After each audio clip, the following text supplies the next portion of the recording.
It's a typical scene at college campuses across the country. Students engaged in the pursuit of knowledge, hoping to one day make their mark on the world.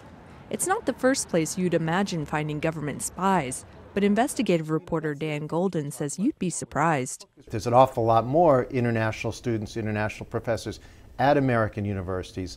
Some of them are here to gather information for their countries. Golden discusses various instances of espionage in academia in his book, Spy Schools. He says it's the free flow of ideas and cultural exchange fostered by universities that make college campuses so attractive. There's a lot of research and development at major universities in the United States that a foreign government would look to exploit by sending students to study at these universities. Americans studying abroad are often targets of foreign governments. In 2014, the FBI commissioned a film based on the real-life exploits of Glenn Shriver, an American student recruited to spy for China.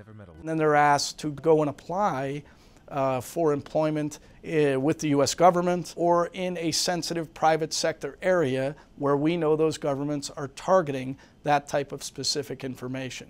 The United States is no stranger to intelligence gathering operations in academia. Alex Van Schaick was a Fulbright scholar researching labor movements in Bolivia when he met a U.S. government official. He said, oh, and if you're out doing field work out in the countryside, if you run into any Cuban doctors or Venezuelan officials, we'd like you to report their whereabouts back to the U.S. Embassy. But the FBI says that kind of recruitment is rare. We do periodically enter in that type of agreement, but it's not as prevalent or nefarious as what you see from our students being exploited by the Chinese government or the Russian government.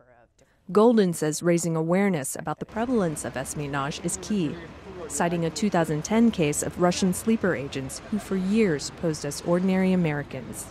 The vast majority of them were going to American colleges and universities or had gone to them. And that seemed to be something that Russia regarded as a crucial part of legitimizing a spy, an American college degree. Tina Trinh, VOA News, New York.